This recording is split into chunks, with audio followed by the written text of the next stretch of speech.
sorry for that moment of me just sitting here with my eyes closed. I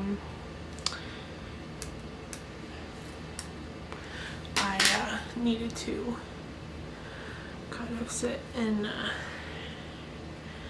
refocus and put my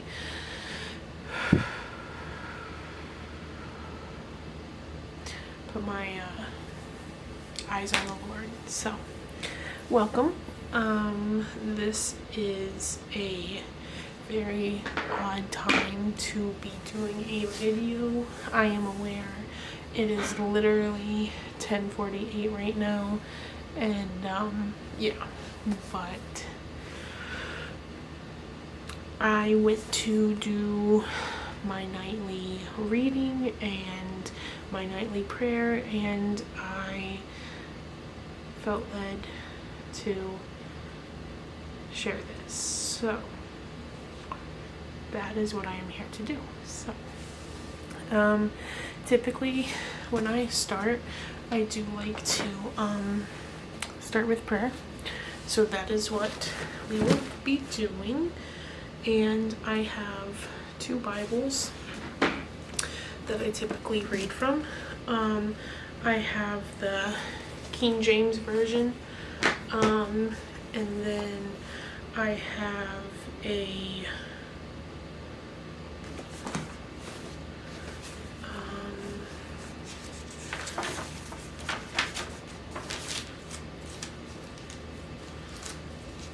it does not say.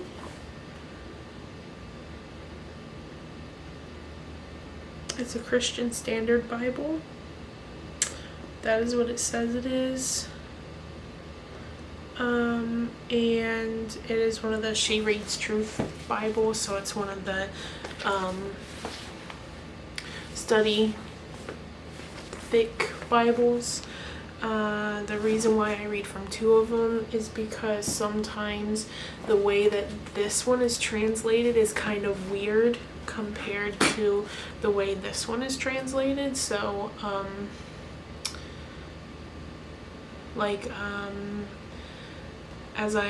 right now I'm reading Exodus. An example is like when I was reading Exodus, there's a part where it talks about God telling Moses the rules and stuff that he needs to share with the Israelites, and it talks about gods, and the way this one translates it is not really accurate compared to the way this one translates it.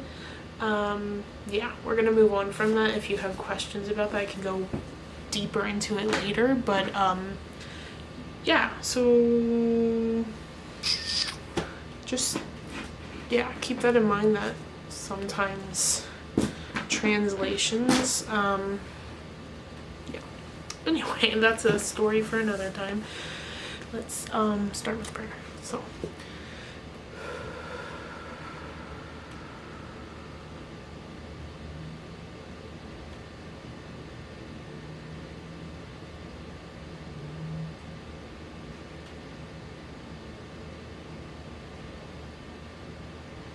what I am doing right now is I am realigning myself. So I like to just, it's almost like meditating, except not meditating, because I know meditating comes from a different religion.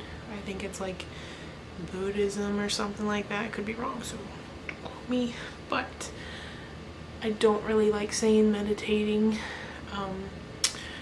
But it is almost like a meditation because I do breathe in and breathe out very slowly, and like to just, I like to release everything, and just like mentally I'll be like, hi God. Sometimes out loud I'll be like, hi God, and just like that greeting kind of just gets me into that presence. The atmosphere changes, and it just, my God, he's here. So that is typically how I will start it, and then other times I talk to him. I just kind of, I like yielding to him and just let him take over, kind of. Sometimes, I'm not gonna lie, I am a punk and I argue with him, so bear with me, but anyway.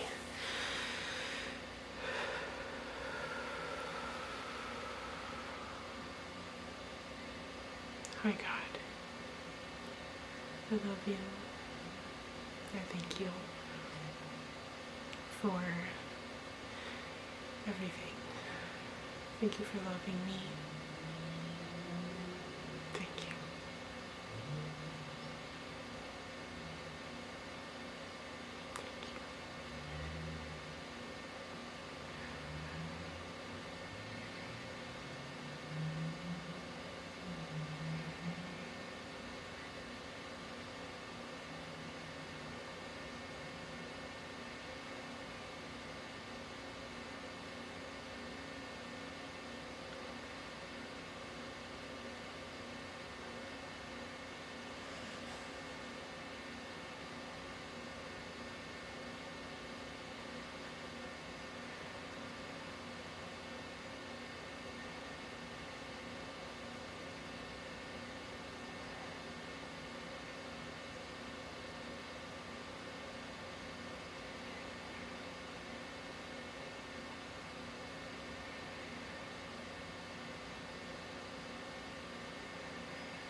Okay, we're gonna get started. So tonight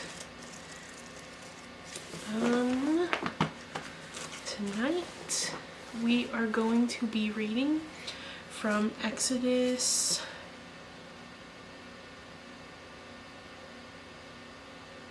Give me one moment, let me double check. Okay.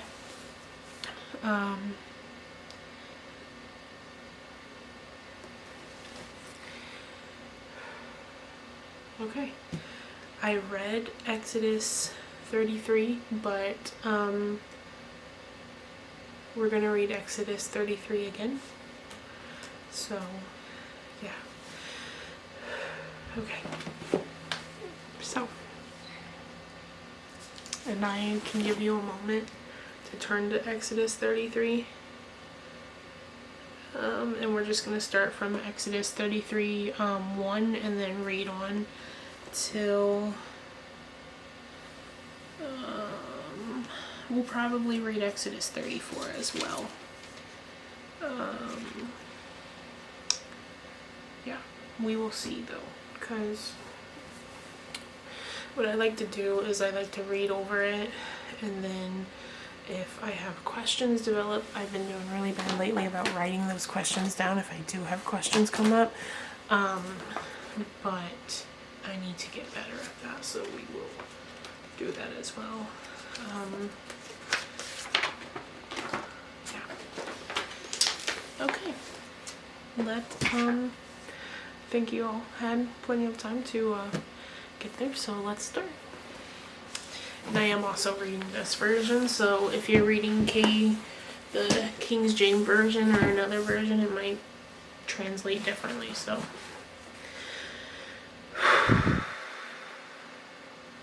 I'm also bad at reading, so just bear with me. Anyway. The Lord spoke to Moses, "Go up from here, you and the people you brought up from the land of Egypt, to the land I promised to Abraham, Isaac, and Jacob, saying, I will give it to your offspring. I will send an angel ahead of you and will drive out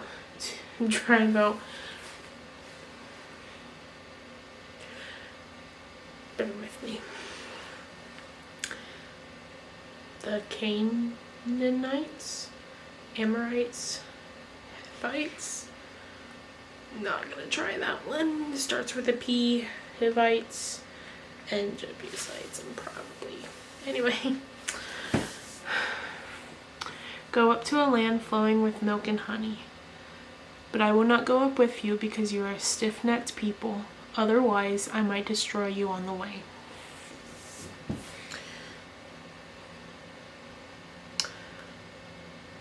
Doesn't that sentence just, I don't know, makes me feel a little bit better about being human, because I strive so much sometimes for perfection, and I want to be like Jesus so bad, but there's times where, like, I know I get angry at people or upset with them, and they annoy me. So hearing God say something like that kind of makes me feel a little bit more better about that human aspect of me. So, anyway. When the people heard this bad news, they mourned and didn't put on their jewelry. For the Lord said to Moses, "Tell the Israelites, you are a stiff-necked people. If I went up with you for a single moment, I would destroy you. Now take off your jewelry, and I will decide what to do with you." So the Israelites remained stripped of their jewelry from Mount Horeb onward. Now Moses took a tent and pitched it outside the camp, at a distance from the camp. He called it the tent of meeting. Anyone who wanted to consult the Lord would go to the tent of meeting that was outside the camp. Whenever Moses went out to the tent, all the people would stand up, each one at the door of his tent, and they would watch Moses until he entered the tent. When Moses entered the tent, the pillar of cloud would come down and remain at the entrance to the tent, and the Lord would speak with Moses.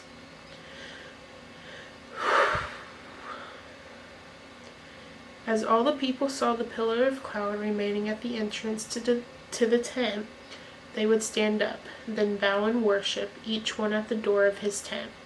The Lord would speak with Moses face to face, just as man speaks with his friend. Then Moses would return to the camp. His assistant, the young man Joshua, son of Nun, would not leave the inside of the tent. Okay, so I'm going to grab my pen real quick. Because I do have a question here. My question is, why? What was so special about their jewelry? What was special about Israel jewelry? Question mark, and then I'm gonna put Exodus 33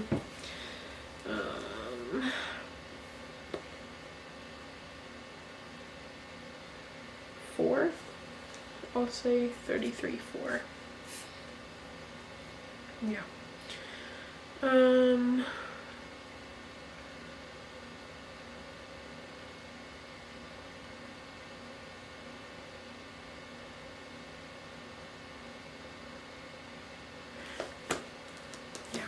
Okay, so now we're going to move on to the Lord's glory.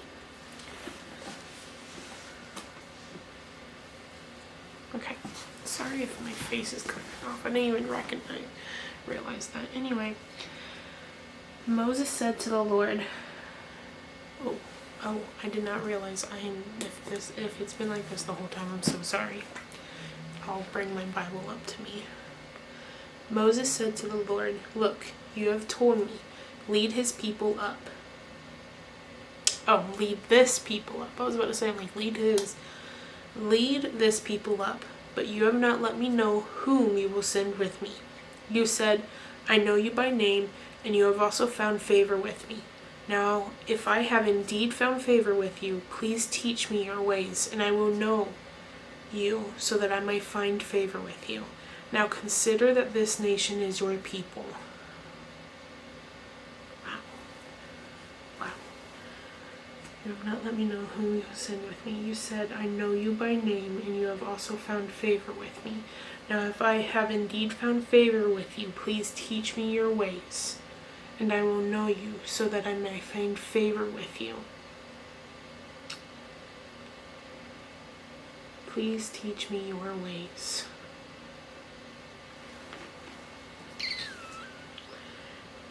And he replied, my presence will go with you, and I will give you rest. If your presence does not go, Moses responded to him, don't make us go up from here. How will it be known that I and your people have found favor with you unless you go with us? I and your people will be distinguished by this from all the other people on the face of the earth. The Lord answered Moses, I will do this very thing you have asked, for you have found favor with me, and I know you by name. Then Moses said, please let me see your glory. He said, I will cause all my goodness to pass in front of you, and I will proclaim the name the Lord before you. I will be gracious to whom I will be gracious, and I will have compassion on whom I have compassion. But he added, you cannot see my face, for humans cannot see me and live. The Lord said, here is a place near me. You are to stand on the rock, and when my glory passes by, I will put you in the crevice of the rock and cover you with my hand until I have passed by. Then I will take my hand away, and you will see my back, but my face will not be seen.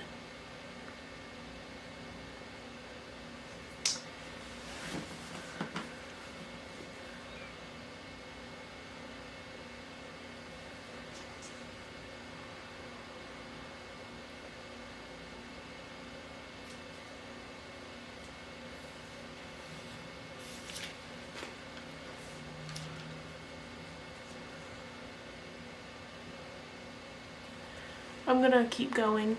I'm gonna keep going through 34. New stone tablets. The Lord said to Moses, cut 2 stone tablets like the first ones, and I will write on them the words that were on the first tablets, which you broke. Be prepared by morning. Come up Mount Sinai in the morning and stand before me on the mountaintop. No one may go up with you. In fact, no one should be seen anywhere on the mountain.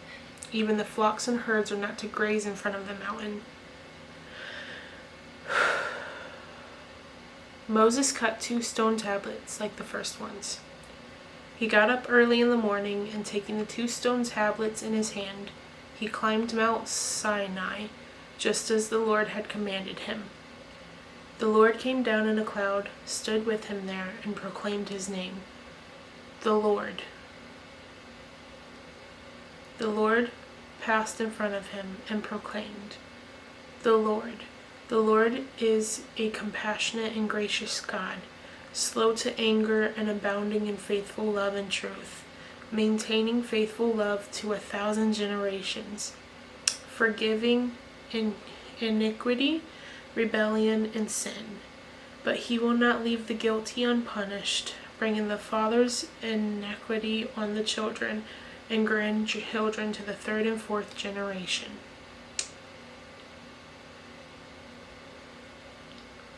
Moses immediately knelt low on the ground and worshipped. Then he said, my Lord, if I have indeed found favor with you, my Lord, please go with us. Even though this is a stiff-necked people, forgive our iniquity and our sin, and accept us as your own possession.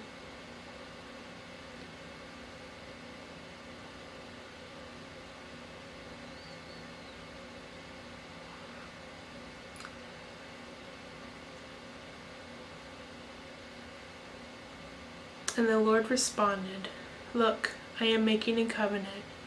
I will perform wonders in the presence of all your people that have never been done in the whole earth or in any nation. All the people you live among will see the Lord's work, for what I am doing with you is awe-inspiring. Observe what I command you today. I am going to drive out before you the Amorites, Canaanites, all of those. We're just gonna... Anyway. Be careful not to make a treaty with the inhabitants of the land that you are going to enter. Otherwise, they will become a snare among you. Instead, you must tear down their altars, smash their sacred pillars, and chop down their Asherah poles, because the Lord is jealous for his reputation. You are never to bow down to another god. He is a jealous God.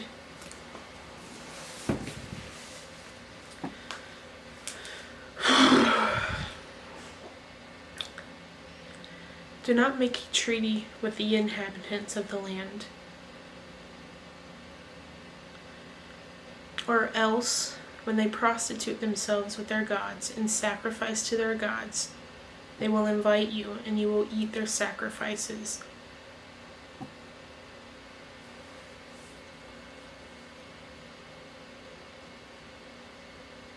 Then you will take some of their daughters as brides for your sons. Their daughters will prostitute themselves with their gods, and cause your sons to prostitute themselves with their gods.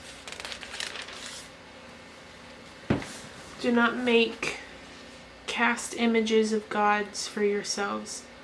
Observe the festival of unleavened bread. You are to eat unleavened bread for 7 days at the appointed time in the month of Abib, as I commanded you, for you came out of Egypt in the month of Abib.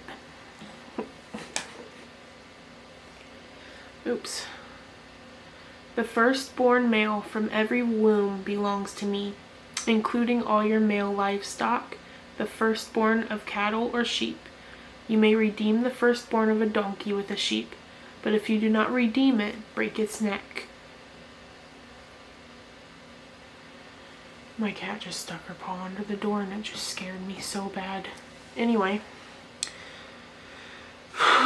You must redeem all the firstborn of your sons. No one is to appear before me empty-handed.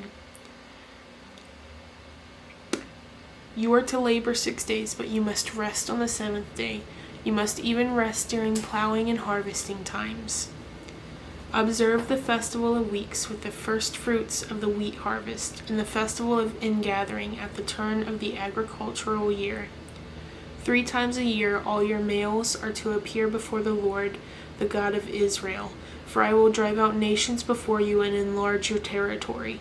No one will covet your land when you go up 3 times a year to appear before the Lord your God. Do not present the blood for my sacrifice with anything leavened.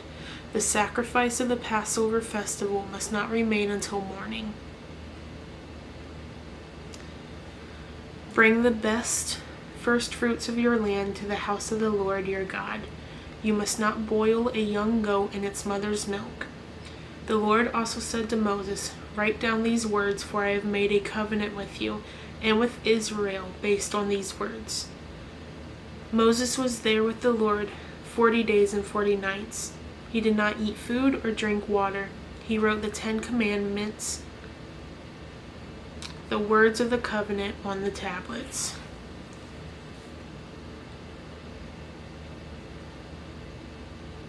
As Moses descended from Mount Sinai with the 2 tablets of the testimony in his hands as he descended the mountain, he did not realize that the skin of his face shone as a result of his speaking with the Lord.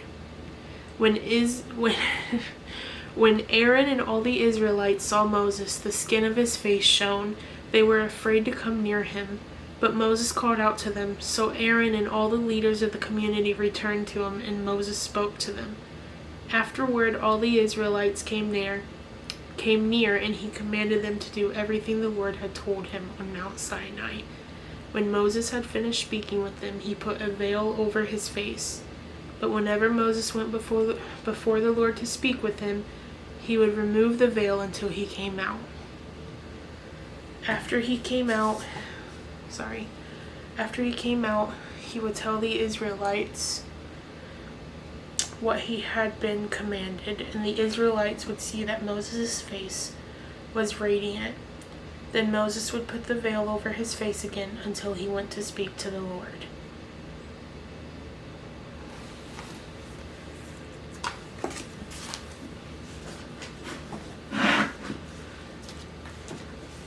That is a question. It might be obvious to other people, but it's not obvious to me. So I'm gonna question that as well.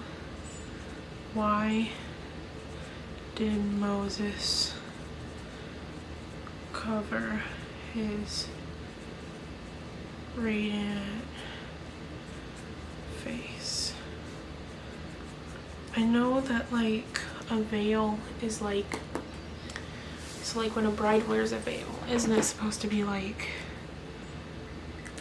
I don't know anything about veils. Oh gosh, I don't know anything about veils. Okay, so I'm gonna have to look that up. But yeah, okay, maybe let me change the battery of my camera because it is dying on me right now, and then I will be back and we can look it up together just in case if anyone else watches this is curious. So a few moments later. hi. Ooh. Hi. I'm back again. Okay, so we were going to look up some questions that I had. My first one I want to look up is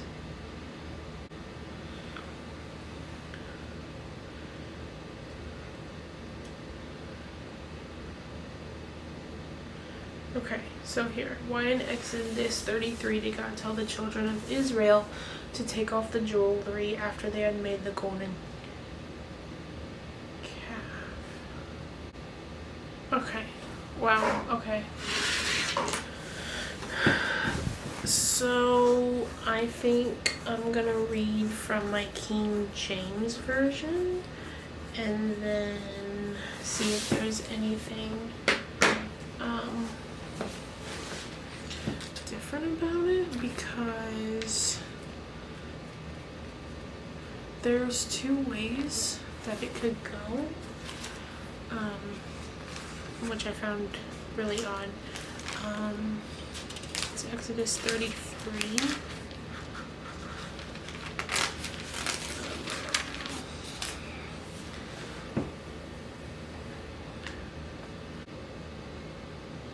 Wow. Okay. So, I did not realize this. Probably wouldn't have realized it if I didn't, look. I'm sorry, this is really bothering me. Anyways, so the reason why God had them take off their jewelry was because in the previous verses, when Moses went up the mountain to speak to God, the Israelites and Aaron had made a calf out of the Israelites' jewelry, and because they were stiff-necked and they were independent in a sense and stuff, God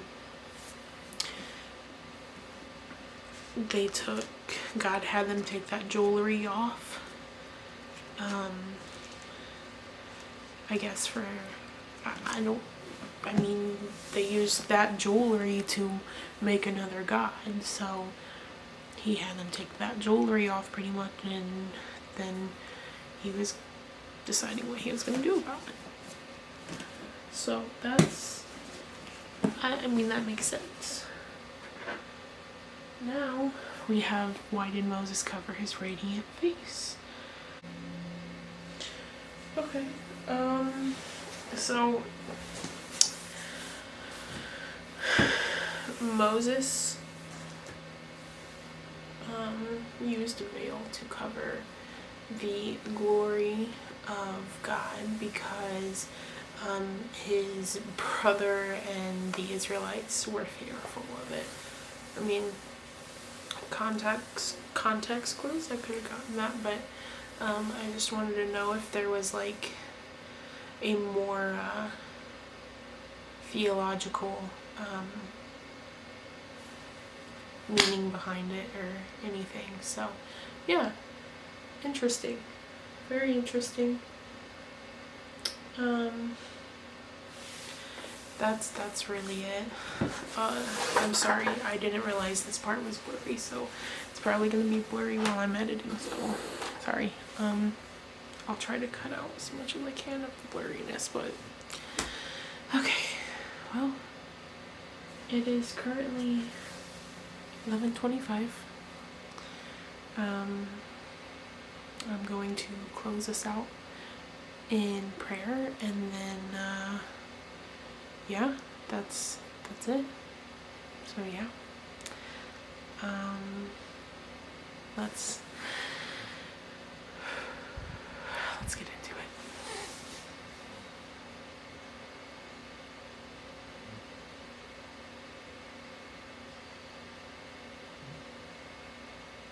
Dear Jesus, I thank you.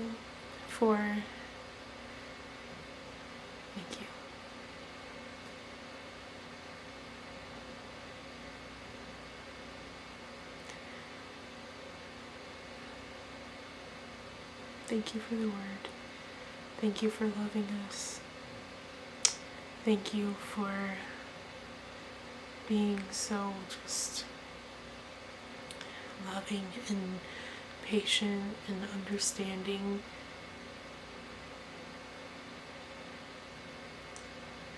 You are so good to us, even when we don't deserve it. You're such a good, holy, heavenly Father. You realign us when we go off the path, and you just keep holding us near. I thank you for sharing your heart with us. Thank you for sharing your love with us.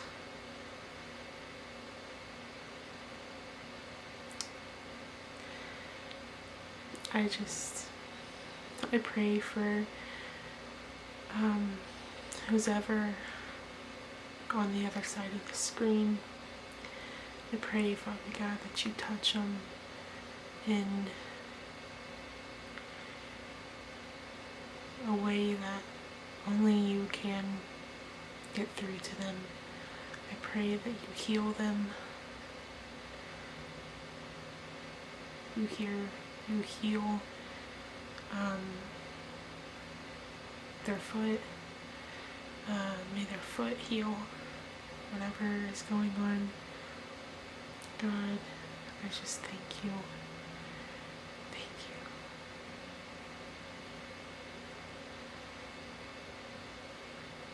Thank you for your presence.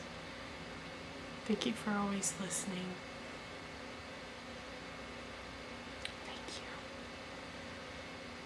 Thank you. I love you. In Jesus' name. Amen. Wow. Whew, wow. Thank you for stopping by and watching this video and staying until the end. I really hope it brings you peace, or just, thanks. May God bless you. Good night.